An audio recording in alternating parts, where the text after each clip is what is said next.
सर्वविघ्नोपशान्तये आदित्याय सोमाय मंगलाय बुधाय च गुरुशुक्रशनिभ्यश्च राहवे केतवे नमः।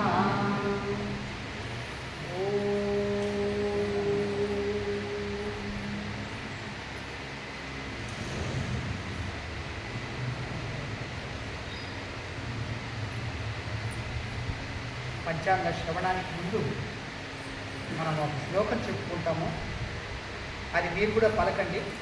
తర్వాత ఇక మనం విషయంలోకి వెళ్దాం. శ్రీ కళ్యాణ గుణావహం విపుహరం దుస్వప్న దోషాపహం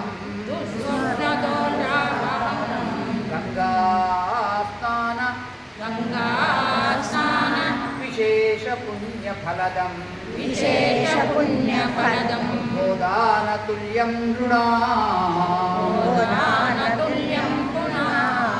ఆయుర్వృద్ధిదముత్తమం శుచికరం సంతాన సంపత్ప్రదం నానా కర్మసు సాధనం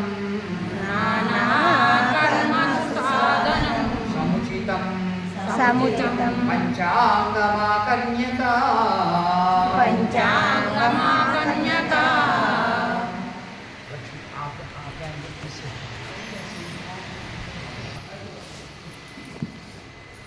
జ్ఞాత్వా కర్మాణి కుర్వీత. ఏదైనా ఒక అర్థం తెలుసుకొని ఆచరించాలి.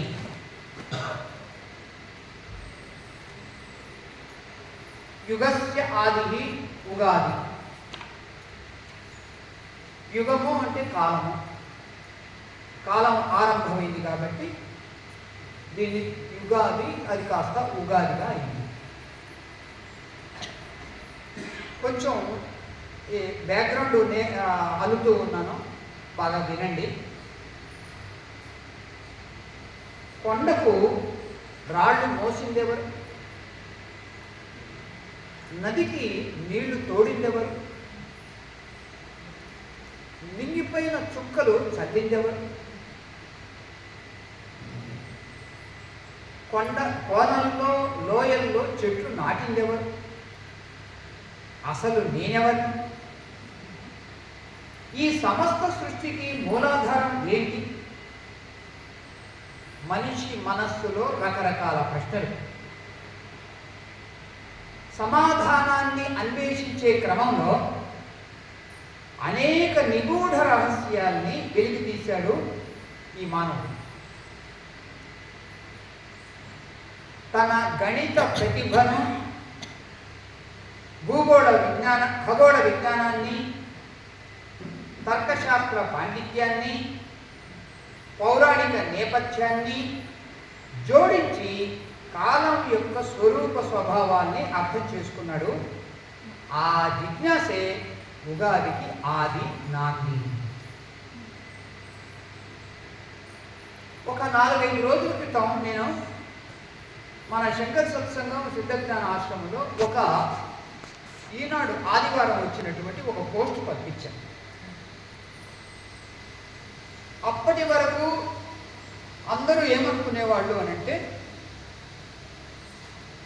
పొద్దున సూర్యోదయం అక్కడ అవుతూ ఉంది, మళ్ళీ ఆ సూర్యుడు సాయంకాలం మన వెనుక పడమట్లో అస్తమిస్తూ ఉన్నాడు. కాబట్టి మనమేమో స్థిరంగా ఉంటామో, సూర్యుడు చంద్రుడు మాత్రం కదులుతూ ఉన్నారు అని 100 ఏళ్ళుగా అనుకున్నాను,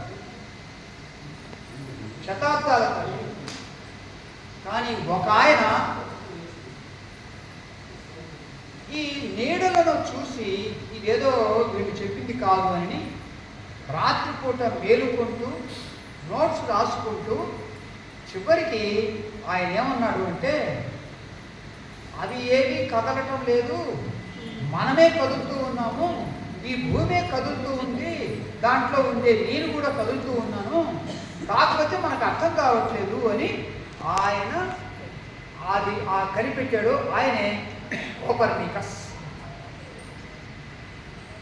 కోపర్నికస్ ఈయన కనిపెట్టాడు. పోలండ్ దేశస్థుడు. ఎప్పుడు 15వ శతాబ్దంలో 1473 నుంచి ఆయన జీవించాడు. 1523లో ఆయన చనిపోయాడు. ఆయన కనిపెట్టాడు. తర్వాత అది అంగీకరించడం ప్రారంభించారు. మొదట్లో మాత్రం ఏదో చెప్తా ఉన్నాడు, మనం కూడా అనుకుందాము అని అన్నారు. తర్వాత అందరూ అంగీకరించడం మొదలుపెట్టారు. అదే సైన్స్. కనుక ఈ జనం అందరూ అనుకునేది కొన్ని విషయాలు కరెక్టే, కానీ కొన్ని విషయాలు మాత్రం వాళ్ళు ఏదో నమ్మకాన్ని బట్టి పోతూ ఉంటారు. ఇంకో విషయం చెప్తాను, నవ్వుకుంటారేమో. ఈ శ్లోకం వినండి. గతానుగతికో లోకః న లోకః పారమార్థికః.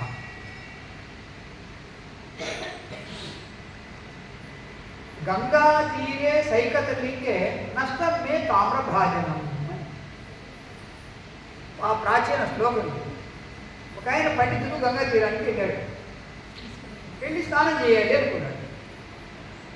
అనుకుని ఆ బట్టలు అవి ఎక్కడ విప్పదీసి అక్కడ పెట్టి, ఈ రాగి చెంపు ఇంత పెద్దది బాగుంది, ఏం చేయాలి, ఒడ్డునే పెడదామంటే ఎవరైనా తస్కరిస్తే ఎట్లాగా అని ఆయన ఏం చేశాడంటే ఒక జానడు పైన గొంతు తవ్వి దాంట్లో పెట్టాడు. దాంట్లో పెట్టి మూసేస్తే ఆయన ఏమనుకుంటాడంటే అంతా నేలగా ఉంది, ఎట్లా తెలుసుకునేది. దానిపైన ఒక శివలింగం తయారు చేశాడు ఇసుకతో. ఈ శివలింగం తయారు చేస్తున్నప్పుడు ఇంకొక ఆయన వచ్చాడు. ఆయన చూశాడు, ఓహో ఇక్కడ ఆచారం కాబోలు, గంగానదిలో స్నానం చేసే ముందు శివలింగం తయారు చేసి గంగానదిలో స్నానం చేయాలి అని ఆయన ఏం చేశాడంటే ఆయన కూడా శివలింగం తయారు చేశాడు ఇసుకతో. ఈయన వెనుక 10 మంది వచ్చారు. వాళ్ళు చూశారు, ఓహో ఇది ఇక్కడ ఆచారం, మనం కూడా ఈ శివలింగం తయారు చేసి మనం కూడా స్నానం చేసి వద్దాము అని వాడు కూడా 10 మంది తయారు చేశారు. వాళ్ళ వెనుక ఒక 50 మంది వచ్చారు. ఈ పండితుడు నదిలో దిగి స్నానం చేసి బయటకు వచ్చేసరికి ఒడ్డునంతా శివలింగాలే. అప్పుడు అన్నాడు, గతానుగతికో లోకః. ఒక గొర్రెలు ముందు వెళ్తూ ఉంటే ఆ వెనక ఉండే గొర్రెలన్నీ కూడా గుడ్డిదాటుగా వెళ్తూ ఉంటాయి. అక్కడ ఏమీ నీళ్ళు ఏమి లోతుగా లేవు, కానీ వాటికి భయం, నీళ్లు ఉన్నాయి ఏమవుతుందని ఇట్లా తిరిగిపోతాయి. అలా ఈ గతానుగతికో లోక న లోకః పారమార్థికః. పరమార్థాన్ని, లోతైన విషయాన్ని గ్రహించేటువంటి మనస్తత్వం ఎవరికి లేదు. గంగా తీరే సైకతలింగం. గంగా తీరంలో నేను ఇసుక లింగం చేశాను. నష్టమే తామ్రభాజనం. అందువల్ల నా యొక్క రాగి పాత్ర కాస్త పోయింది అని అన్నాడు. సో తప్పు ఎవరి మీద వేయాలి? చెప్పండి. ఆయన మీదే వేయాలి.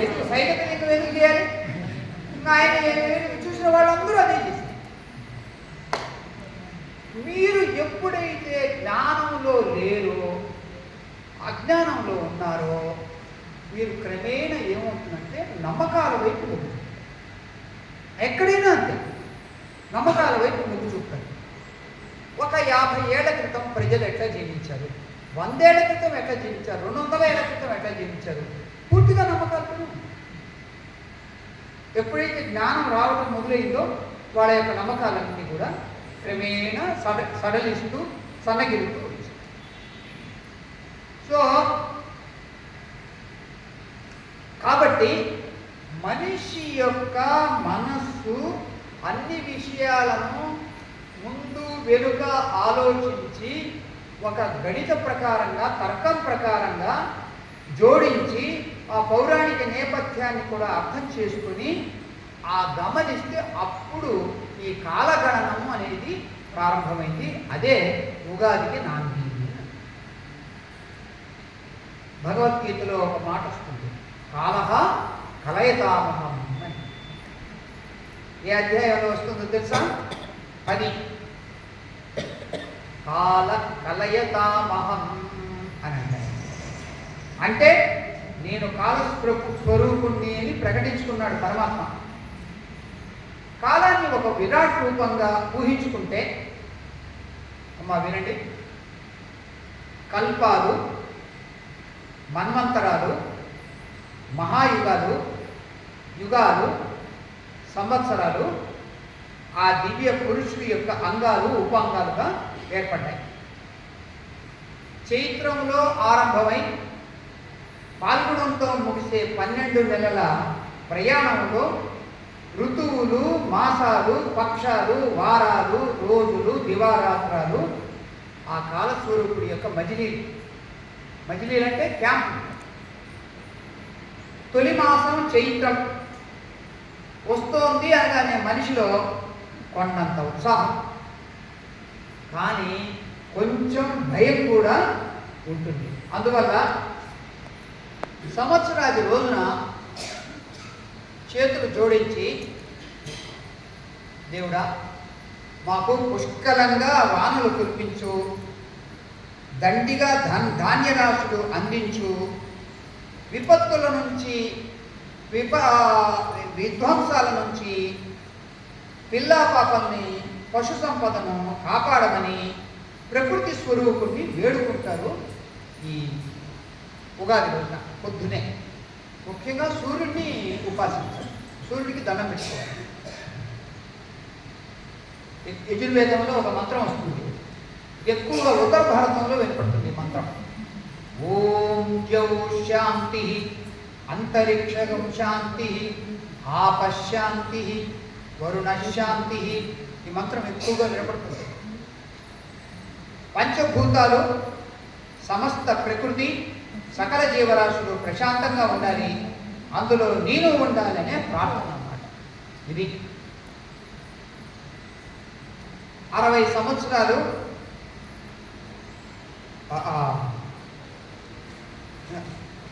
సత్య, త్రేత, ద్వాపర, కలి 4 యుగాలు కలిస్తే ఒక మహాయుగం. కల్పం నుంచి కిందకి దిగాను, ఇప్పుడు ఇక్కడి నుంచి ప్రారంభిద్దాం. సత్య, త్రేత, ద్వాపర, కలి 4 కలిస్తే ఒక మహాయుగం. 71 మహాయుగాలు కలిస్తే ఒక మన్వంతరం.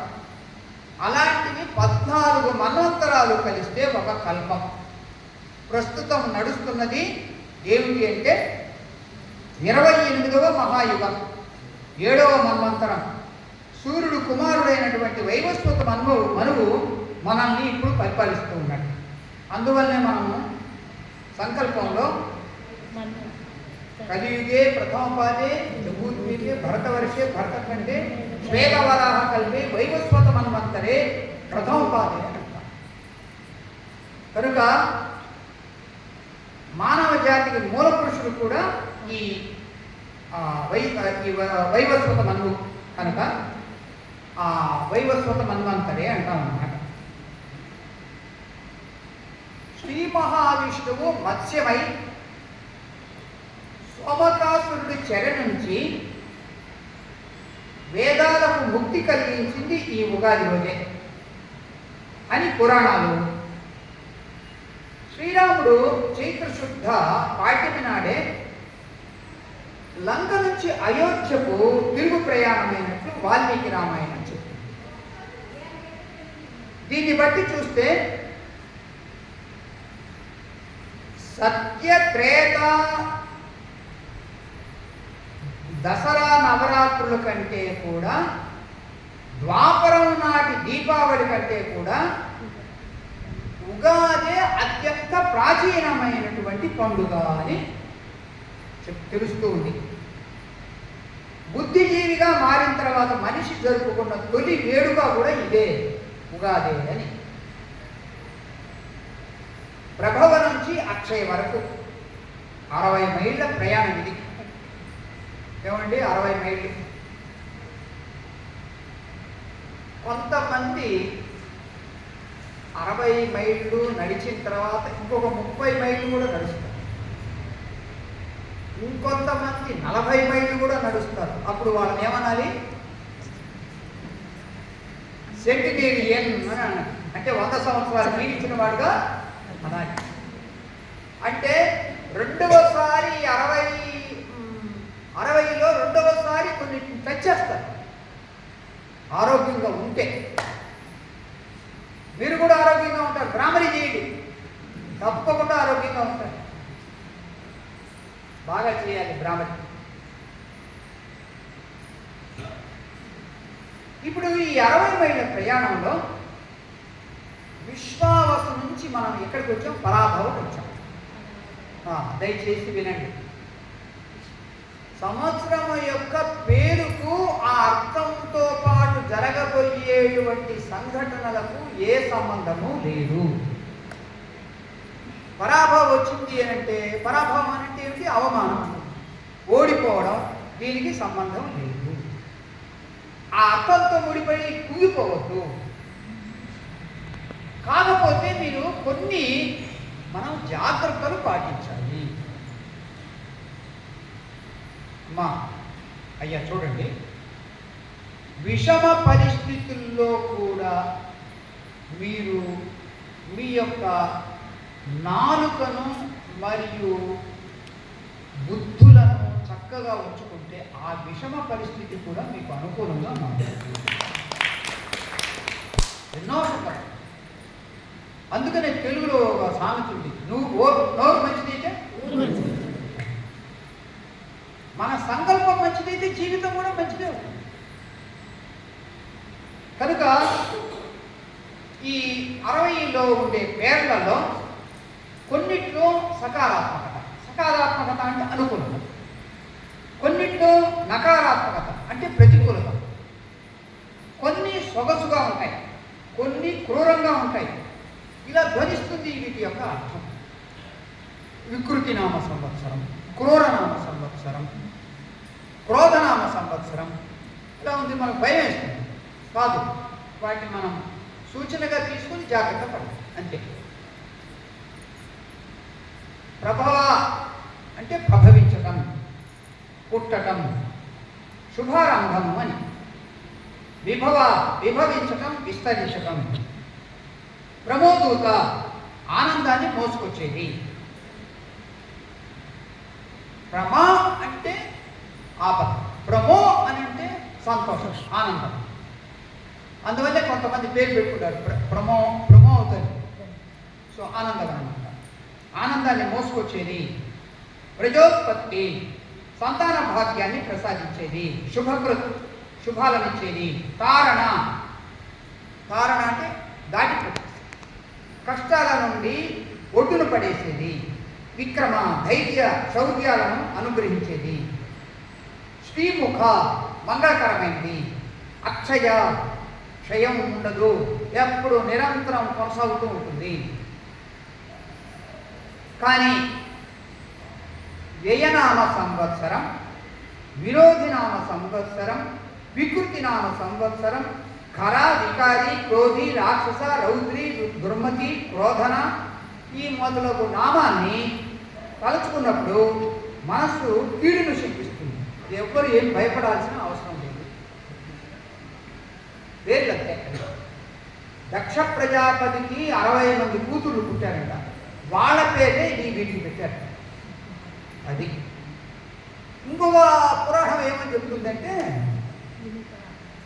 ఒకసారి నారదుడు మాయ అంటే ఏమిటని అర్థం చేసుకోవాలనుకున్నప్పుడు విష్ణువు మోహిని రూపంలో వచ్చి నారదుడిని పెళ్లి చేసుకున్నాడు. నారదుడేమో మాయలో కమ్ముకుపోయాడు. 60 మంది పిల్లలు పుట్టారు. అంతా అయిపోయిన తర్వాత విష్ణువు మాయమైపోయాడు, ఆ పిల్లలు కూడా మాయమైపోయారు. ఇప్పుడు నది ఒడ్డును కూర్చొని ఏడుస్తూ ఉన్నాడు నారదుడు, అయ్యో నా పిల్లలు, అయ్యో నా భార్య అని. అప్పుడు ఎవరో స్వామీజీ వచ్చి చెప్పాడంట నారదుడితో, పిల్లలు లేరు, భార్య లేదు, ఏమీ లేదు, అదంతా విష్ణువు యొక్క మాయ, నువ్వు మాయ గురించి తెలుసుకోవాలనుకున్నావు కదా, అందుకని ఆ రూపంలో వచ్చాడు నీకు అని చెప్పాడు. ఓ అమ్మ, ఎంత మాయలో పడిపోయానా, మరి ఇంతమంది పిల్లలు కన్నానంటే ఏమీ లేదు, అంతా ఒక గంటలో జరిగిపోయింది మాయ అంతా. సో అప్పుడు నా పిల్లల గతి ఏమిటి అని అంటే, సరేలే విష్ణు వరం ఇచ్చాడంట, నీ పిల్లల యొక్క పేర్లన్నీ కూడా సంవత్సరాలు పెడతాను అని ఈ సంవత్సరాలకు పెట్టాడు. ఆ విధంగా తృప్తి పడ్డాడంట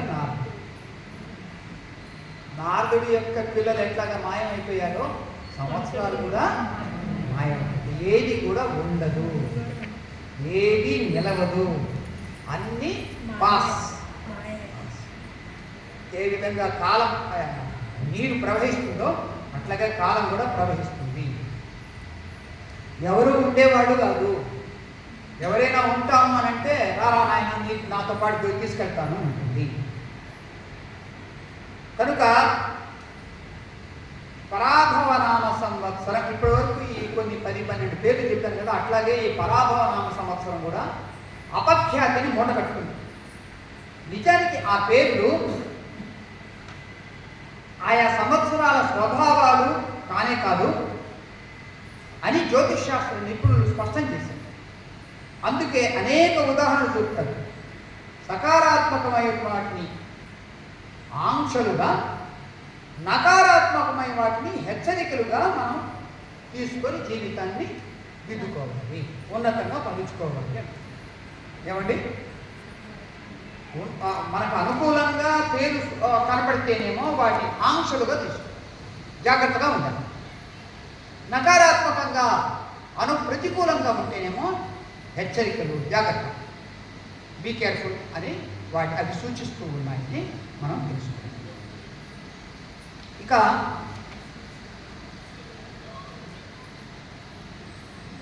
పర్వదినం లేక పండుగ అంటే గొప్ప రోజు అని. సంవత్సరంలో మనకు 50కి పైగా పండుగలు వస్తాయి. వాటినన్నిటికీ కూడా ఆదిలో వచ్చేది ఉగాది. ఎందుకంటే ఈ రోజు నుంచే కదా సంవత్సరం ప్రారంభమయ్యేది. అందువల్ల అనేక విషయాల్లో, కాలంలోనే కాకుండా అనేక విషయాల్లో ఇది ఆరంభం, ఆది పండుగ అని చెప్తూ ఉంది. భారతదేశంలో సంవత్సరాది అనేది ఒక్కొక్క ప్రాంతంలో ఒక్కొక్క విధంగా చేస్తారు. తమిళనాడులో మన తర్వాత 20 రోజుల తర్వాత, కర్ణాటక వాళ్ళకు, మహారాష్ట్రలకు, మనకు ఈరోజే పండుగ. మరియు ఉత్తర భారతదేశంలో మణిపూరు, అక్కడ కూడా కొన్ని రాష్ట్రాల్లో ఈరోజే, పంజాబ్లో వైశాఖ మాసంలో వస్తుంది. సో ఈ విధంగా వివిధ రూపాల్లో మనము చూస్తాం. బ్రహ్మదేవుడు సృష్టి ప్రారంభించదలిచి అన్నిటా మొదటి ఏదో ఆ రోజున సృష్టిని ప్రారంభించాలని నిశ్చయించుకొని ఒక్కసారి సంవత్సరం యొక్క కాలచక్రాన్ని చూశాడు. 60 సంవత్సరాలు కనిపించాయి. దాంట్లో మొదటి తేదీ ప్రభవ, దాంతో ప్రారంభించాలని నిర్ణయించారు. ఇందులో 2 అయినాలు ఉన్నాయి ప్రభవలో. ఒకటి ఉత్తరాయణం, ఇంకొకటి దక్షిణాయనం. మొదటి తేదీ ఉత్తరాయణం, అందువల్ల ఉత్తరాయణం ప్రారంభించారు. ఉత్తరాయణంలో 3 ఋతువులు ఉన్నాయి. వసంత ఋతువు, గ్రీష్మ ఋతువు, వర్ష ఋతువు. వాటిల్లో మొదటి ఋతువు ఏది? వసంత ఋతువు. వసంత ఋతువునే ఎన్నుకుంటారు. ఆ వసంత ఋతువులో 2 నెలలు ఉన్నాయి, చైత్రం, వైశాఖం. దాంట్లో మొదటి నెలనే ఎన్నుకుంటారు. ఏదది? చైత్రం. చైత్ర మాసంలో 2 పక్షాలు ఉన్నాయి. ఒకటి శుక్లపక్షం, రెండవది కృష్ణపక్షం. మొదటి పక్షాన్ని ఎన్నుకుంటారు. శుక్లపక్షంలో మంచి రోజు ఏది అని చూస్తే మళ్ళీ 15 తిథులు వచ్చాయి. మొదటి తిథి ఏమిటి? పాడ్యమి. పాడ్యమిని ఎన్నుకున్నాడు. పాడ్యమిలోనూ 2 పగలు, రాత్రి వచ్చాయి. మొదట పగలు వస్తుంది కాబట్టి పగలనే ఎన్నుకుంటాడు. ఆ పగటిలో కూడా 15 ముహూర్తాలు. ఆ 15 ముహూర్తాల్లో కూడా తెల్లవారుజామున బ్రాహ్మీ ముహూర్తాన్ని ఆయన ఎన్నుకున్నాడు. కనుక ఇంత పరిశీలన చేసిన మీదట సృష్టి జరిగిన రోజు ఉగాది అయింది. కనుక అలాగే అంటే ఒకసారి వెనుదిరిగి చూస్తే అయనాల్లో మొదటిదైన ఉత్తరాయణంలో, ఋతువుల్లో మొదటిదైన వసంత ఋతువుల్లో, వసంతంలోని మాసాల్లో చైత్రంలో, పక్షాల్లో మొదటిదైనటువంటి శుక్లపక్షంలో, తిథుల్లో మొదటిదైనటువంటి పాడ్యమిలో, రాత్రింబవళ్ళలో మొదటిదైనటువంటి పగలులో, ముహూర్తాల్లో మొదటిదైనటువంటి బ్రాహ్మీ ముహూర్తంలో, త్రిమూర్తుల్లో మొదటివాడైనటువంటి బ్రహ్మ సృష్టి స్థితి లయాల్లో మొదటిదైన సృష్టిని చేస్తే ఆ ప్రారంభపు రోజు యుగాది అదే ఉగాది అయిందన్నమాట. అలాగే పచ్చడిలోనూ మొదటితనమే. మొదటిసారిగా కాసిన మామిడి ముక్కని వగరు అంటే కొత్త సవాళ్ళు.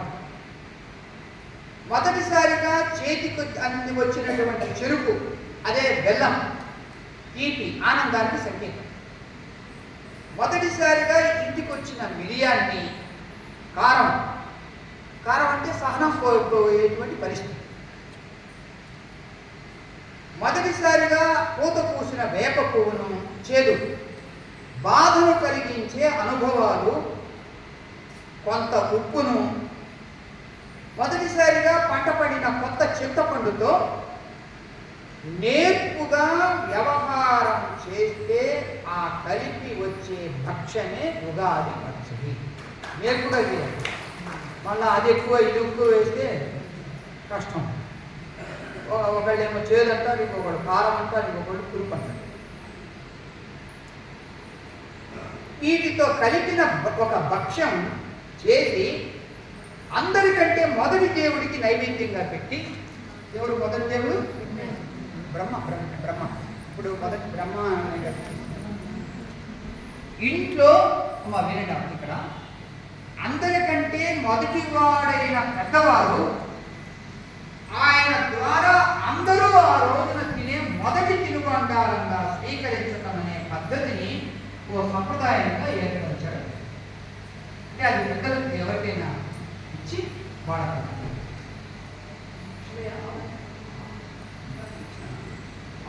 దాంట్లో వేయలేదు కదా, దాంట్లో వేసావా?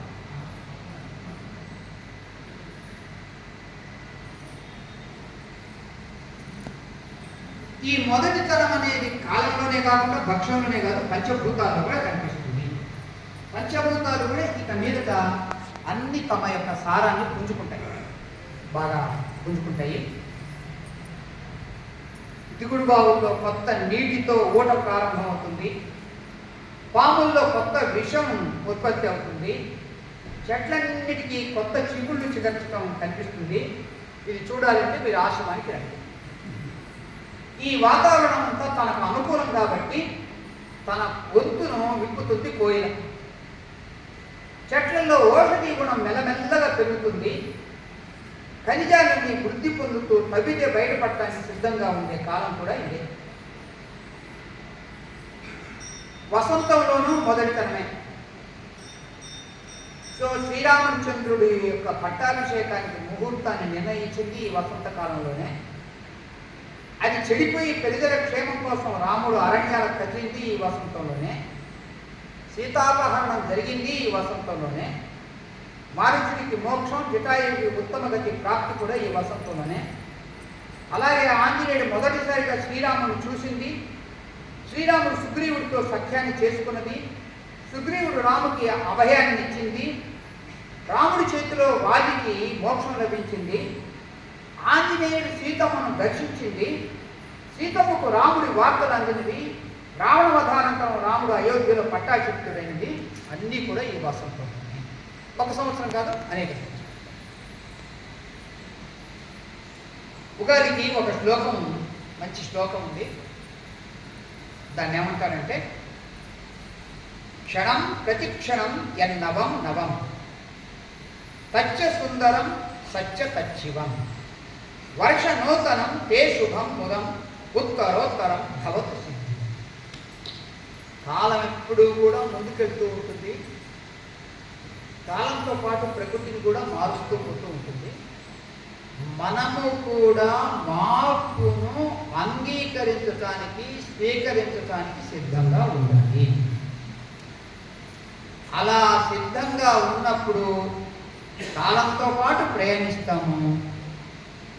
కాలంతో పాటు ప్రయాణిస్తూ వర్తమానంలో మనం అప్పుడు బాగుంది అని అక్కడే ఆగిపోతే, నా చిన్న వయసులో ఎంతో బాగుంటుంది, ఎంత హాయిగా ఆడుకున్నాను, ఇప్పుడు ఏమి లేదే, కుదరదు. నువ్వు ఆగిపోతే కాలం ఎప్పుడూ ఆగదు, తీసుకెళ్తుంది. కాబట్టి నువ్వు కాలం ఎప్పుడు ఆగిపోతుందంటే నీకు మైండ్ లేకపోతే నిద్ర అప్పుడు అయిపోతుంది, సమాధి అవస్థ అయిపోతుంది. ఒక సంతోషంలో లీనమైనప్పుడు కాలం, చాలా కాలం ఆగిపోయేటువంటి ప్రసక్తి ఎప్పుడు లోకానికి జరగదు. మనం నిత్య నూతనంగా ప్రయాణించాలి. కనుక క్షణం ప్రతిక్షణం ఎన్నవం తథ్య సుందరం సత్య తచ్చివం. ప్రతి క్షణము మారుతో కూడుకున్నటువంటి కాలం ప్రపంచాన్ని మారుస్తూ వెళ్తూ ఉంది కదా, అది కూడా సుందరంగా మనం పొగడాలి, చూడాలి, అది కూడా అందమే అని అనుకోవాలి. వర్ష నూతనం తే శుభమురం ఉత్తరోత్తరం భవతు సిద్ధిరం. అయ్యో ఎండలు వచ్చాయి, అబ్బా వేడిగా ఉంది, ఎట్లా సహించాలబ్బా అని అనుకుంటే వర్షాలు కాదు. ఎండలు ఉంటే సముద్రం నీళ్లు ఆవిరై వర్షాలు పడతాయి. వర్షాలు పడినప్పుడు పంటలు పండుతాయి, మనం జీవికకు ఇబ్బంది ఉండదు. కనుక దేనికదే మనం దాన్ని చక్కగా గుర్తించాలి. అది మంచిదే నీకు తెలుసుకోవాలి. అది ఇట్లాగైతే అట్లాగైంది నీకు మనం బాధపడకూడదు. ఇక పంచాంగం, ఇంగ్లీష్లో ఏమంటారు పంచాంగాన్ని? చెప్పండి అయ్యా, చెప్పండి మీరు. క్యాలెండర్. క్యాలెండర్ అంటే మనం తెలుగు అర్థం చెప్తామా? కాలం ధరతి ఇది క్యాలెండర్.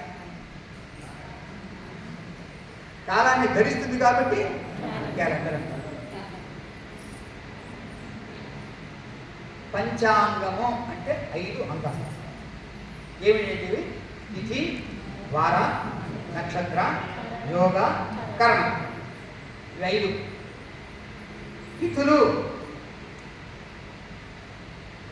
కనుక 15 పాడ్యమి నుంచి పౌర్ణమి వరకు, లేదా పాడ్యమి నుంచి అమావాస్య వరకు.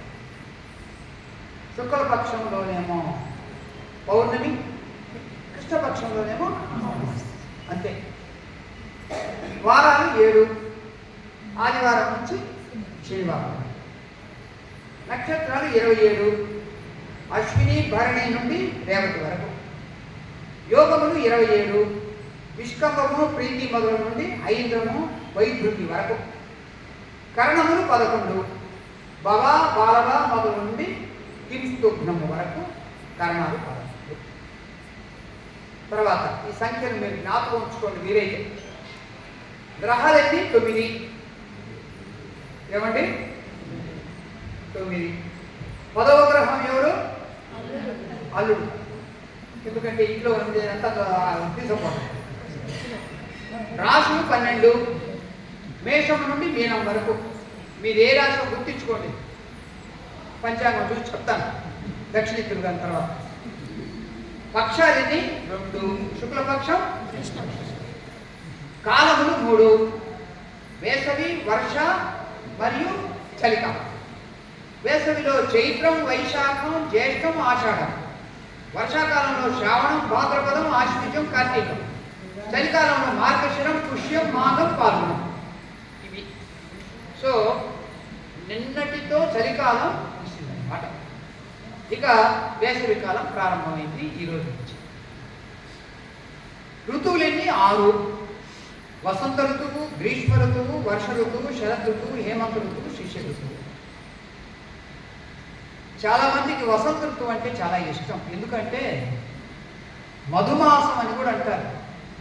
మధుకరమైనటువంటి మామిడి పండ్లు వస్తాయి కాబట్టి బాగా ఇష్టం. మామిడి పండు వచ్చాయంటే ఏ పండు మీదకు దృష్టి పోతుంది. అయితే షుగర్ పేషెంట్ మాత్రం నమస్కారం పెట్టండి, వద్దులేనాయన.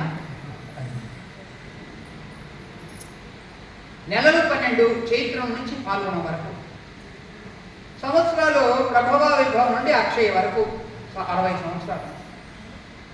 శకములు 2: శాలివాహన శకము, విక్రమార్క శకము. స్వాతంత్ర్యం వచ్చినప్పటి నుంచి భారత ప్రభుత్వం శాలివాహన శకాన్ని జాతీయ శకంగా నిర్ణయించింది.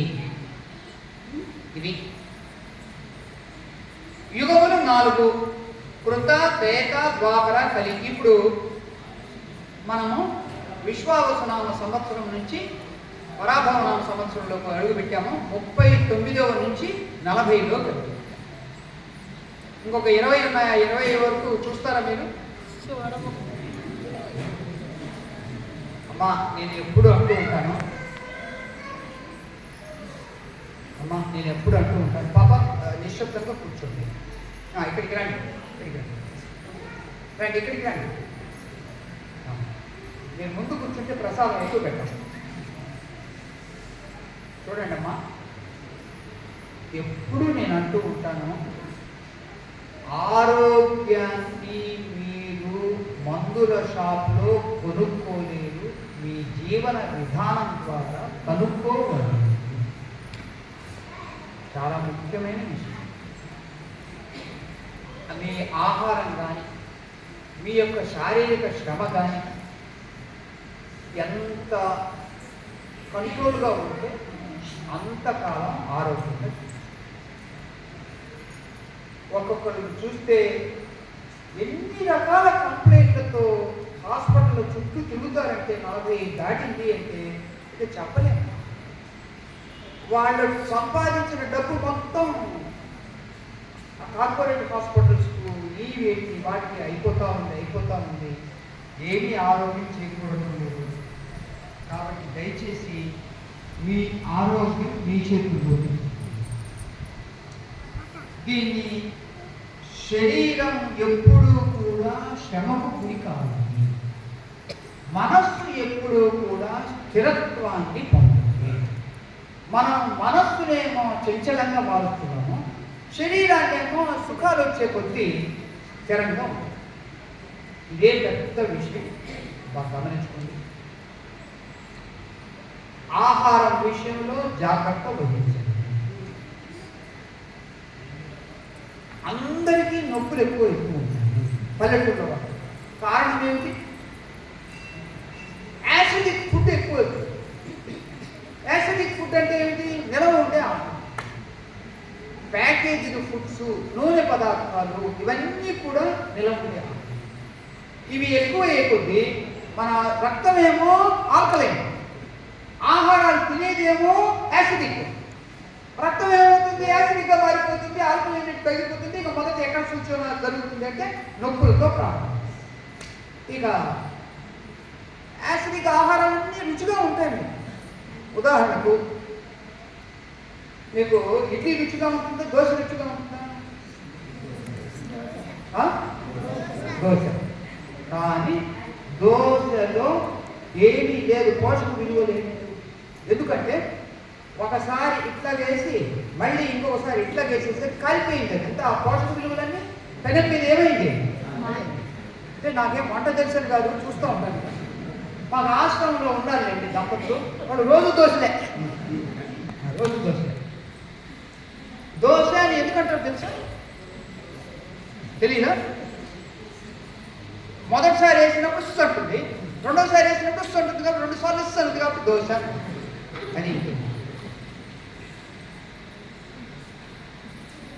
ఆహారం విషయంలో ఆల్కలైన్ ఫుడ్ తీసుకోండి, సహజమైన ఆహారం, అది ఆరోగ్యానికి ఎంతో మంచిది. మన రక్తం రియాక్ట్ అంగీకరిస్తుంది.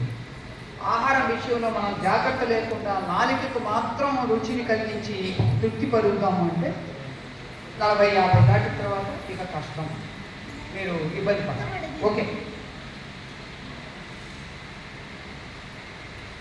పండుగలు పలు విధాలుగా ఉన్నాయి. కొన్ని పురాణ సంబంధమైనవి, కొన్ని ఇతిహాస సంబంధమైనవి, కొన్ని ఋతు సంబంధమైనవి, కొన్ని మత సంబంధమైనవి, కొన్ని ఆయా పరిస్థితుల శీతోష్ణ స్థితిగతులను బట్టి ఏర్పడ్డాయి. కొన్ని ఆయా సామాజిక జీవన విధానం గురించి కూడా గుర్తొచ్చాయి. ఈ విధంగా ప్రతి పండుగలో ఏదో ఒక పరమాత్మ ఉన్నందువల్ల మన పెద్దలు వాటిని సంప్రదాయంగా తీర్చిదిద్దారు. ఇప్పుడు కొన్ని పాత పండుగలు కనుమరుగైపోయి కొత్త పండుగలు వచ్చాయి. అవేమిటంటే పుట్టినరోజు, పెళ్లి రోజు, ఇంకా ఏదో ఇట్లాంటి డబ్బులు ఎక్కువ కొద్దీ ఇట్లాంటి కొత్త పండుగలు వస్తాయి.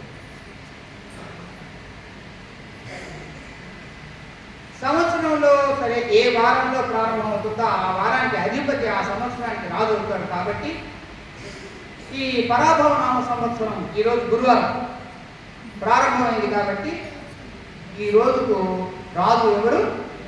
బృహస్పతి, గురువు బృహస్పతి. కనుక ఫలితాలు కూడా శుభంగా ఉంటాయన్నమాట. ముఖ్యంగా వర్షాలకు పంటలకు ఏ కొరత ఉండదు ఈ సంవత్సరం. ఇంకా ఎక్కువ వర్షాలు వచ్చాయి. నిన్న ఈరోజు కూడా అట్లాగే చూపిస్తుంది.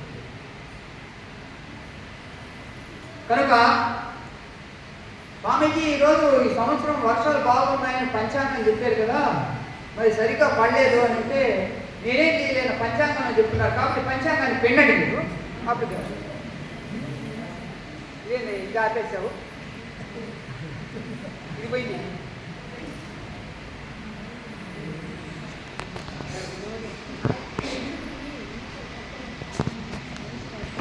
పోయింది కానీ మహారాష్ట్రలో మాత్రం అక్కడ ఇంకా ఉంది. కనుక ఈ మహారాష్ట్ర శాలివాహన శకాన్ని అవలంబిస్తారు. కాబట్టి వాళ్ళు ధ్వజం బ్రహ్మ సూచితంగా వాళ్ళు ఎదురు వేస్తారు అక్కడ ప్రతి ఇంటి మీద. రెండవది తైలాభ్యంగన స్నానం. బాగా నరాల యొక్క బలం కోసం నువ్వుల నూనెతో తల నుంచి కాళ్ళ వరకు బాగా పట్టించి కొంచెం సేపు ఎండలో నిలబడి స్నానం చేయాలి. రెండు తైలాభ్యంగన స్నానం. ఇది ఇంద్రియాలకు, కంటికి, నరాలకు బాగా బలం చేకూరుతుంది. నూతన వస్త్రాభరణ ధారణం. కొత్త బట్టలు, కొత్త నగలు ధరించడం, కొత్త గొడుగు, కొత్త వ్యసనకర్ర స్వీకరించడం చెప్పబడ్డాయి. సో అందరూ ఫ్యాన్లు వచ్చాయి కాబట్టి ఇక వ్యసనకర్రలు మూలపడిపోతాయి. కానీ వ్యసనకర్రల యొక్క తయారీ ఇంకా ఉంది. ఈ ఫంక్షన్లు అవి జరిగినప్పుడు వ్యసనకర్రలు ఇంకా ఇస్తూ ఉన్నారు కొన్ని చోట్ల. ఎక్కువ కరెంటు మీద ఆధారపడవద్దు దయచేసి, ప్రకృతి మీద ఆధారపడుతుంది. అది చాలా మంచిది.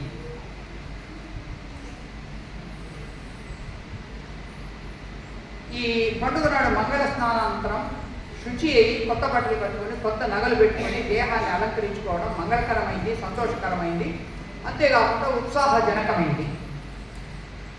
బ్రహ్మదేవుణ్ణి దమనంతో పూజ చేయటం. సో దమనంతో పూజ చేయటం. ఐదవది మహాశాంతి, సర్వ ఆపత్ శాంతికర మహాశాంతి. శాంతి చేయవలసిన పండుగ, అందువల్ల అన్ని దుఃఖాలు తొలగిపోతాయి. బ్రహ్మాది దేవతలను పూజించాలి అని ఇక్కడ చెప్పారన్నమాట.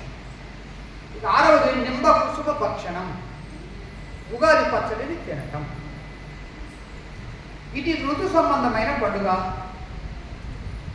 ప్రకృతి ఆరాధనకు పేరు మోసారు మన పెద్దలు. ఆయా పండుగల్లో, ఆయా ఋతువుల్లో లభించే ప్రకృతి పదార్థాలకు ప్రవేశం కలిగించి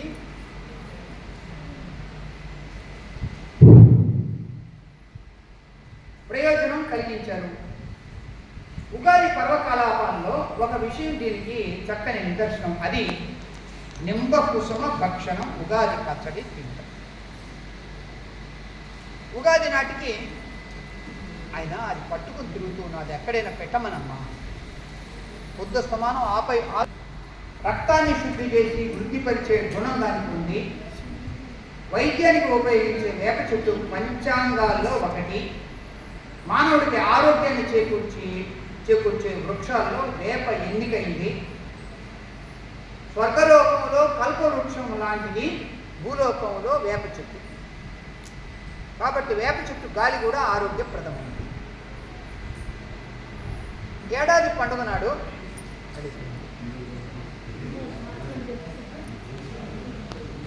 కొంచెంసేపు వస్తుంది తెలుస్తూ ఉండటం మనకు కనపడుతూ ఉంది. ప్రాంతాన్ని బట్టి నేను తెలంగాణ వెళ్ళాను ఉగాది రోజు. వెళ్తే వాళ్ళు వాము చేరుస్తారు. మనం ఇక్కడ మిరియం చేరుస్తామో అక్కడ వాము చేరుస్తాం. ఇంకా ఇట్లాగా కొన్ని మార్పులు ఉన్నాయి.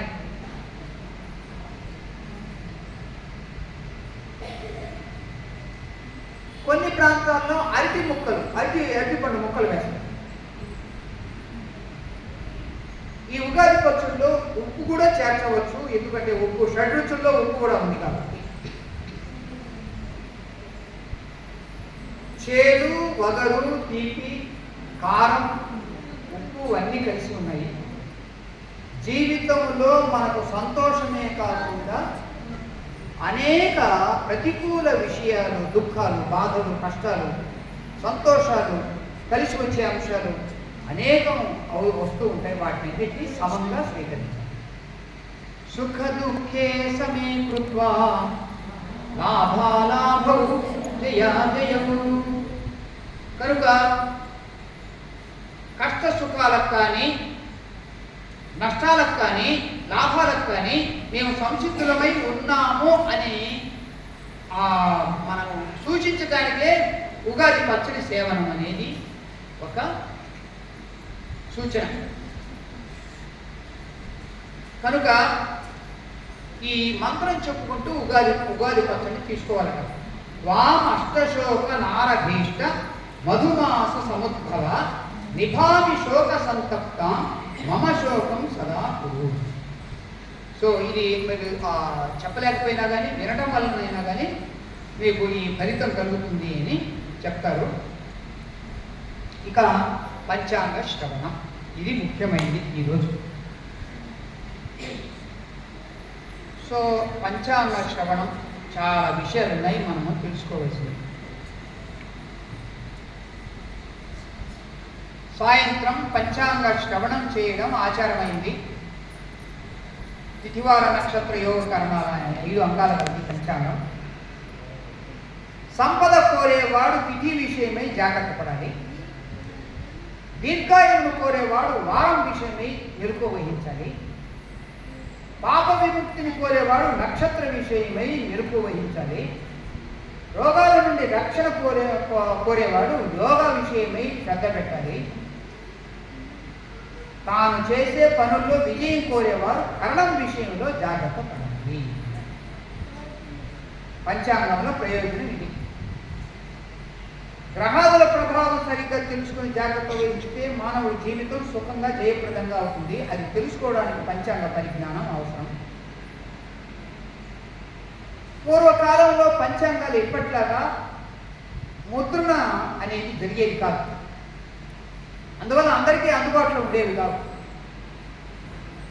అందువల్ల ఎవరో ఒక పండితుడు తాటాక మీద రాసి దాన్ని ఆ ఊర్లో ఉండే ఆలయంలో ఎక్కడో కూర్చొని వచ్చిన వాళ్ళందరికీ కూడా చదివి వినిపించి ఈ యొక్క సంవత్సరం ఆ పురోహితుడు అన్నీ కూడా మాన అవమానాలు, ఆదాయ వ్యయాలు, అన్ని విషయాలు, మంచి చెడ్డలు, ముహూర్తాలు, ఆచరించాల్సిన రోజులు, నోములు, వ్రతాలు, పండుగలు, పబ్బాలు అన్నీ ఆ గ్రామస్తులకు వివరించి చెప్పేవాడు.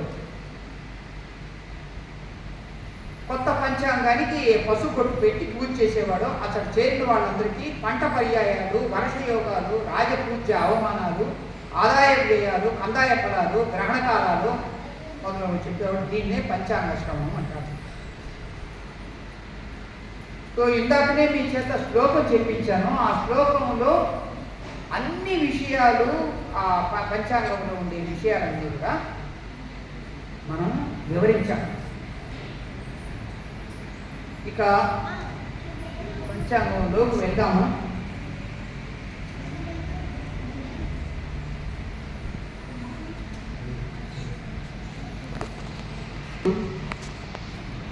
సైన్యాధిపతి ఎవరు? అర్ఘాధిపతి, మేఘాధిపతి చంద్రుడు. సస్యాధిపతి శుక్రుడు, ధాన్యాధిపతి బుధుడు, రసాధిపతి సూర్యుడు. ఈ నవనాయకుల్లో 7 ఆధిపత్యములు శుభములకు, 2 ఆధిపత్యములు పాపులకు వచ్చుటచే దేశంలోనూ రాష్ట్రంలోనూ పరిపాలన ప్రజారంజకంగా జరుగుతుంది. అన్ని రంగాలు అభివృద్ధి పథంలో నడుస్తాయి. సంక్షేమ పథకాలు సక్రమంగా అమలు జరుగుతాయి. నూతన పరిశ్రమలు అనేకం ఏర్పాటవుతాయి. దేశంలో ఉత్పత్తి రంగం అభివృద్ధిని సాధిస్తుంది. దేశమంతటా సోలార్ పవర్ ప్రాజెక్టులు ఎక్కువగా నెలకొల్పుతారు. ఇతర దేశాల నుండి అనేక మంది భారతదేశంలో పరిశ్రమలు నెలకొల్పుతారు. ఐటీ రంగం బాగుంటుంది. రియల్ ఎస్టేటు, భవన నిర్మాణ రంగం మంచి అభివృద్ధిని సాధిస్తుంది. ప్రపంచమంతటా ఆర్థిక మాంద్యం ఉన్నప్పటికీ మన దేశంలో అంతగా కనిపించదు. అన్ని రంగాలు అభివృద్ధి సాధిస్తాయి. నూతనంగా అనేక రహదారులు నిర్మిస్తారు. రైల్వేలు మరింత అభివృద్ధిని సాధిస్తాయి. రాష్ట్ర రాజధాని ముందుకు సాగుతుంది.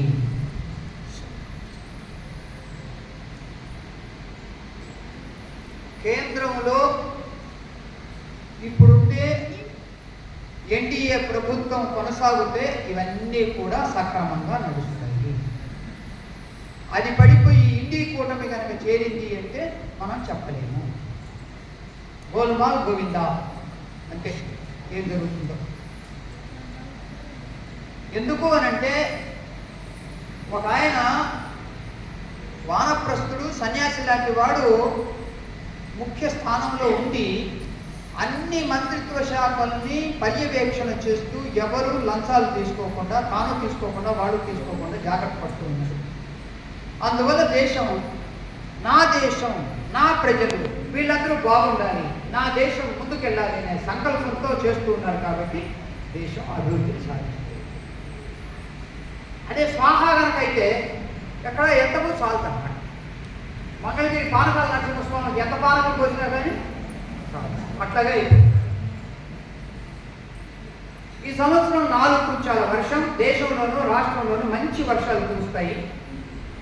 నైరుతి ఈశాన్య ఋతుపవనాలు సకాలంలో ప్రవేశించి అనుకూల వర్షాలు కురుస్తాయి. మనకు గ్రీష్మ ఋతువు ముగిసినప్పటి నుంచి, ఆషాఢ మాసం ప్రారంభమైనప్పటి నుంచి వర్షాకాలం ప్రారంభమవుతుంది. సో ఈ నైరుతి ఋతుపవనాలు మనకు అరేబియా సముద్రం నుంచి వస్తాయి. ఈశాన్య ఋతుపవనాలు బంగాళాఖాతం నుంచి వస్తాయి. ఈశాన్య ఋతుపవనాల కాలం రెండు నెలలే, అక్టోబర్ నుంచి డిసెంబర్ వరకు, అంతే. అక్టోబర్ మధ్య నుంచి డిసెంబర్ మధ్య వరకు. కానీ మనం ఎక్కువగా పొందేది ఈ ఈశాన్య ఋతుపవనాల ద్వారానే మనకి ఎక్కువ వర్షాలు వస్తున్నాయి. నైరుతి ఋతుపవనాలు మనకి ఎక్కువగా వర్షాలు రావట్లేదు. ఇంతకుముందు బాగా వచ్చాయి, అవి వచ్చాయి, ఇవి వచ్చాయి. ఇప్పుడు ఇది బాగా తగ్గిపోతుంది. నైరుతి ఈశాన్య ఋతుపవనాలు సకాలంలో ప్రవేశించి అనుకూల వర్షాలు కురుస్తాయి. రాజకీయ సంబంధ అధికార మార్పులు దేశంలోనూ రాష్ట్రంలోనూ జరుగుతుంది. దేశంలోనూ రాష్ట్రంలోనూ జలాశయాలలో నీరు సమృద్ధిగా ఉంటుంది. ఆహార ధాన్యాల నిల్వలు అవసరానికి మించి ఉంటుంది. పశ్చిమాసియా దేశాల్లో యుద్ధాలు అనివార్యమవుతాయి. చూడండి, ఈ పంచాంగం రచించి కనీసం 2 నెలల ముందే ఇది వెలువడింది. ఇప్పుడు పశ్చిమాసియాలో యుద్ధం ప్రారంభమై ఎన్ని రోజులైంది? 18 రోజులైంది.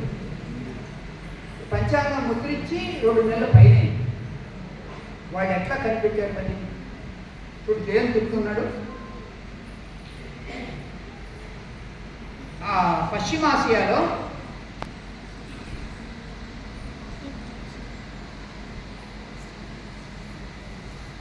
పశ్చిమ ఆసియా దేశాల్లో యుద్ధాలు అనివార్యం.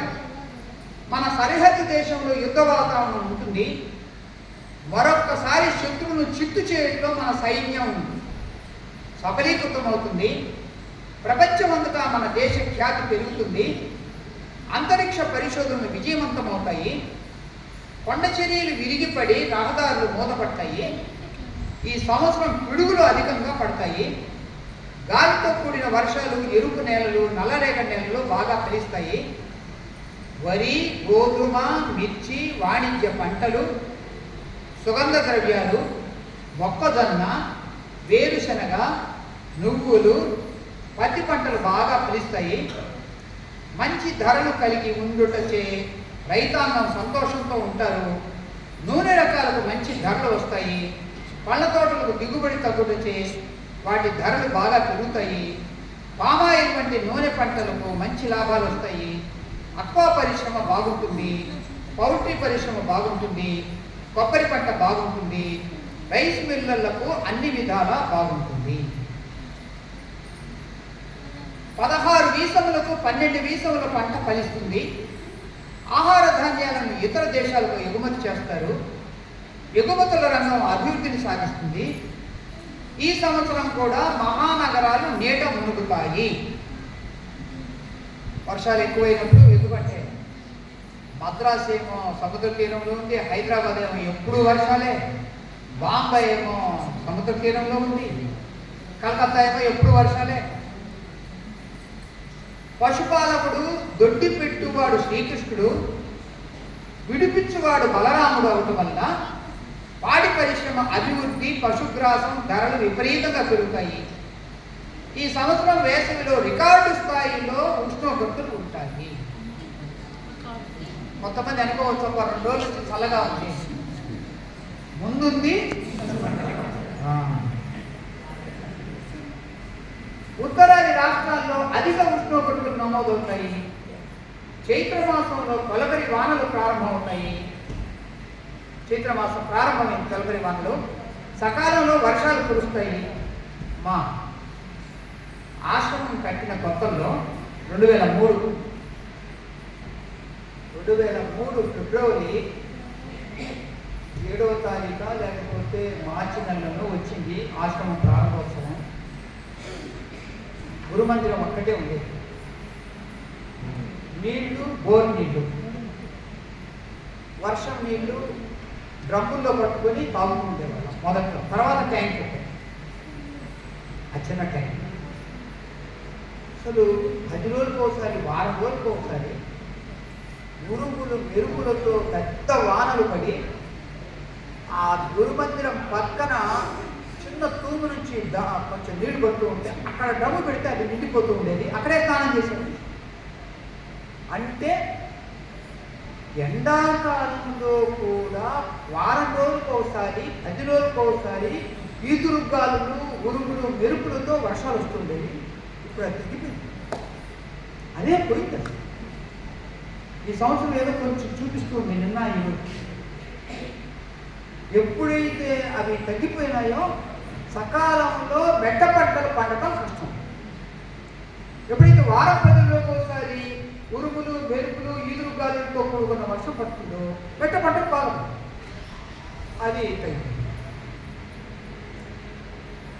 కనుక పాల ధర బాగా పెరుగును, పశువుల ధరలు, పశుగ్రాసం ధరలు విపరీతంగా పెరుగును. ఈ సంవత్సరం వేసవిలో రికార్డు స్థాయిలో ఉష్ణోగ్రతలు, సకాలంలో వర్షాలు కురియును.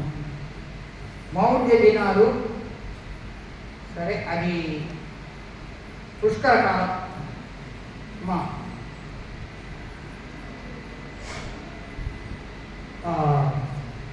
కర్తరి నిర్ణయం, గురుమౌఢ్యమి, శుక్రమౌఢ్యమి ఇవన్నీ ఉన్నాయి. గురుమౌఢ్యం ఇప్పుడు 15 జూలైలో ప్రారంభమై 15/8 కరెక్ట్గా 1 నెల ఉంటుంది గురుమౌఢ్యం. శుక్రమౌఢ్యమి అక్టోబర్ నెలలో 17వ తారీఖు ప్రారంభమై 27వ తారీఖు 1 నెల 10 రోజులు ఉంటుంది శుక్రమౌఢ్యం. రవి ఆరుద్ర ప్రవేశకాలం, ఆఢకాది స్థితి నిర్ణయ ఫలం, పుష్కర నిర్ణయం. యమునా నదికి పుష్కరాలు జరుగుతాయి. జూన్ నెల 2వ తారీఖు నుంచి 11వ తారీఖు వరకు యమునా నదికి పుష్కరాలు జరుగుతాయి. సో ఆ సందర్భంగా చాలామంది బృందావనం వెళ్ళి అక్కడ యమునా నదిలో స్నానాలు చేస్తారు. నవనాయకుల ఫలాలు. 1 రాజు. ఎవరు? గురుడు. రాజు గురుడైనందున ప్రజా పరిపాలన ప్రజారంజకంగా ఉంటుంది. దేశమంతటా వైదిక క్రతువులు అధికంగా జరుగుతాయి. భారతదేశ ఖ్యాతి ప్రపంచమంతటా పెరుగుతుంది. దేశంలో ప్రజలందరూ సుఖంగా ఉంటారు. రాజకీయ నాయకుల్లో నిజాయితీ పెరుగుతుంది. సస్యానుకూల వర్షాలు కురుస్తాయి. ప్రపంచమంతటా ప్రకృతి వైపరీత్యాలు తగుందనం మన దేశంలో తక్కువగా ఉంటాయి. సనాతన ధర్మం ప్రాముఖ్యత పెరుగుతుంది. యువకుల్లో దేశభక్తి పెరుగుతుంది.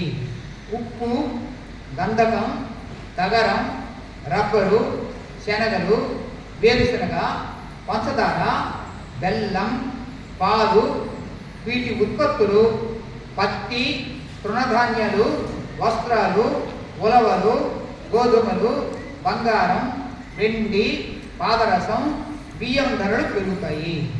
నిల్వదారులకు విశేష లాభం. ఎగుమతులు బాగా పెరిగి వృద్ధిలో ఉంటుంది. మీకు ఒక్క విషయం చెప్తున్నాను, వినండి. వేటి ధర అయినా కానీ పెరగటమే కానీ ఇంకా తరగదు. కారణం చెప్పండి. కారణం జనాభా పెరుగుతుంది. జనాభా పెరుగుతున్నప్పుడు వాళ్ళకు అవసరాలు పెరుగుతాం. అవసరాలు పెరిగినప్పుడు గవర్నమెంట్ సప్లై చేయాలి. గవర్నమెంట్ సప్లై చేయాలి అన్నప్పుడు లేకపోతే వాళ్ళు ఎదురు తిరిగి గవర్నమెంట్ ఓడగొడతారు. కనుక వస్తువుల యొక్క ఉత్పత్తి ఎంత పెరిగినా కానీ ధరలు కూడా పెరుగుతుంది. అది తప్పదు. అన్నిటికంటే ఎక్కువ పెరిగేది ఏమిటి అంటే మందులు. మందుల ధరలు బాగా రోగాలు పెరుగుతూ ఉన్నాయి కాబట్టి మందులు.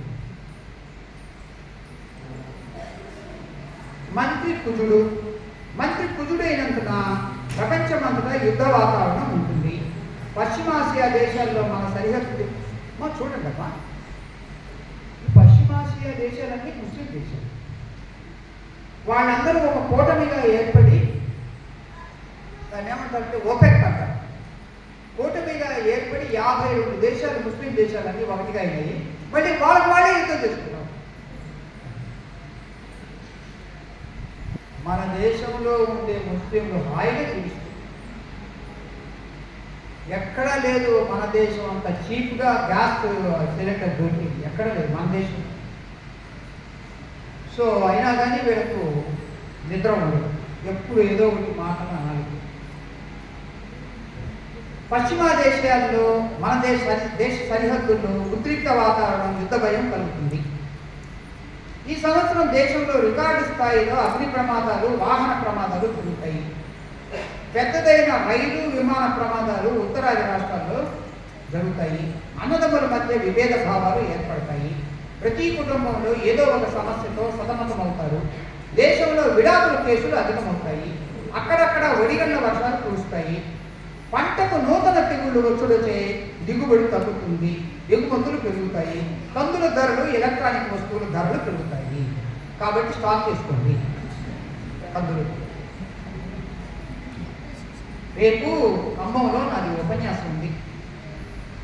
టాపిక్ ఏమిటి అంటే అక్కడ సత్యసాయి మందిరంలో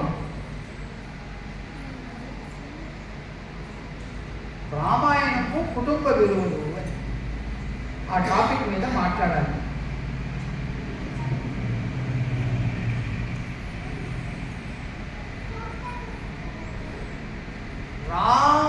రామ పట్టాభిషేకాన్ని మనము ప్రతి సంవత్సరం మన ప్రతి ఊర్లోనూ చేస్తాం. ఎందుకు? అసలైన పట్టాభిషేకాన్ని ఆయన త్యజించాడు కాబట్టి ఆ త్యాగానికి విలువ ఈరోజు కూడా మనం ఎవరు మాది మాది మాది అని కాజేయటానికి కోరుకుంటారో తగాదా తప్పదు. నా వద్దులో నేను నువ్వే అనుభవించంటే ఏ తగాదా? ఇదే కుటుంబంలో కలహాలకు, అన్నదమ్ముల మధ్య తగాదాలకు కారణం ఏమిటంటే నాకే కావాలి, నాకే కావాలి, నాకే కూడబెట్టాలి. అందుకనే పార్లమెంట్ నరసింహారావు అంటాడు, ఏమంటాడంటే వాళ్ళు నలుగురు అన్నదమ్ములు ఒకే తల్లికి పుట్టిన వాళ్ళు సెటిల్ చేసుకుంటారు. మీరు ఆడవాళ్ళు అసలు దూరంగా పోతే మీరు వచ్చేదే తగాదాలు ఎక్కువ వచ్చేది. మీరు దూరంగా పోతే ఏమీ తగాదాలు ఉండవు. వాళ్ళు అందరూ ఒక తల్లికి పుట్టిన వాళ్ళు అని. కనుక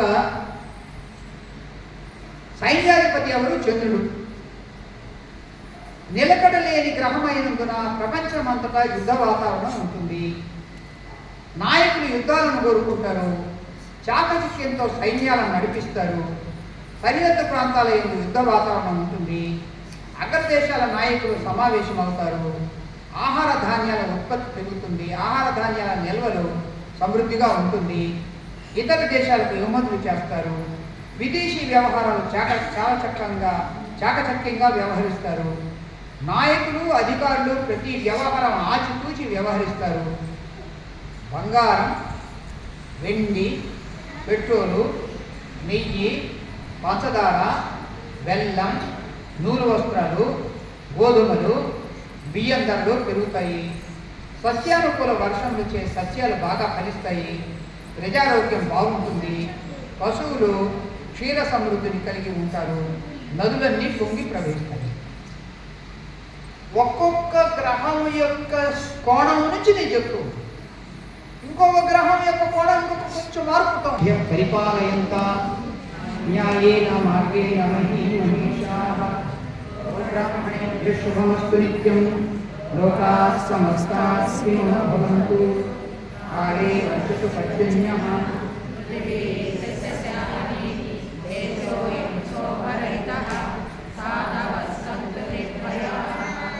ఓం అసతో మా సద్గమయ తమసో మా జ్యోతిర్గమయ మృత్యోర్మా అమృతంగమయ ఓం పూర్ణమదః పూర్ణమిదం పూర్ణముదచ్యతే పూర్ణస్య పూర్ణమాదాయ పూర్ణమేవావశిష్యతే. ఓం శాంతి శాంతి శాంతి. లోకాః సమస్తాః సుఖినో భవంతు. ఆత్మీయులారా, ఈరోజు ఈనాడు పత్రికలో ఎడిటోరియల్లో పరాభవ పరమాత్మం అని ఒక ఎడిటోరియల్ వచ్చింది. అందులో కాలానుగుణంగా కార్యాన్ని సాధించుకోవాలంటారు పెద్దలు. పండితులు రాబోయే కాలస్వరూప స్వభావాన్ని ముందుగానే వివరిస్తుంటే ప్రజలంతా ముందు చూపుతూ వ్యవహరించేందుకు వీలుగా ఈరోజు పంచాంగ శ్రవణం ఓ ఆచారంగా ఏర్పడింది. కనుక కాబట్టి పేరు వినగానే కలవరపడటం కాదు, కష్ట సుఖాలను సమానంగా భావించాలనేది పరాభవ ఉగాది సందేశం. మంచి రోజులు తప్పక వస్తాయనే భరోసా దాని సారాంశం. ఇక అమ్మా, ఉగాది పర్వదినాన పంచాంగ శ్రవణం ప్రారంభమైంది. ఇది సర్వశ్రేయోదాయకం. ఏమంటున్నారంటే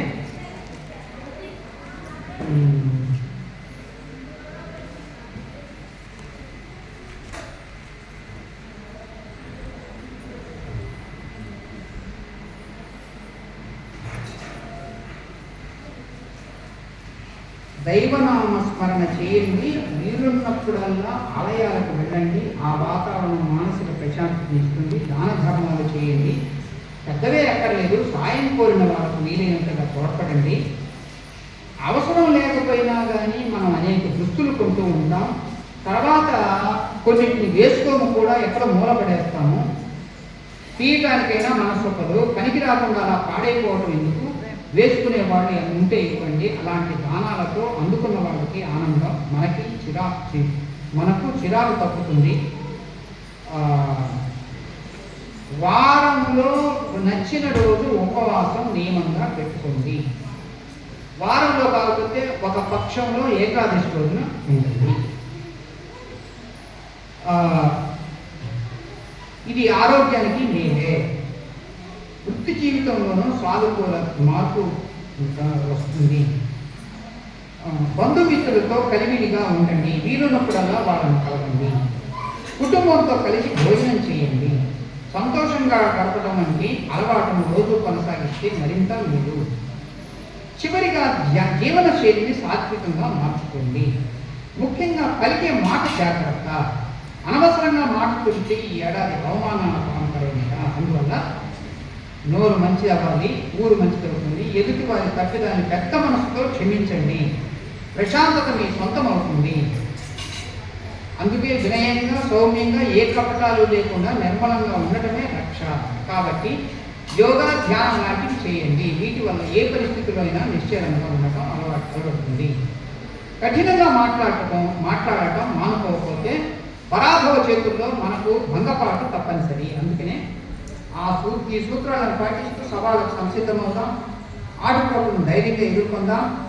ఇలాంటి మనస్థితి ఉన్న వాళ్ళకి ఈ పరాభవ సంవత్సరం పూర్తిగా సహకరిస్తుంది. అలా సంసిద్ధమై ఈ ఉగాదిని స్వాగతిద్దాం. అప్పుడు పరాభవంలోనూ మన పురోగమనానికి ఏమాత్రం భంగం ఉండదు. హరి ఓం.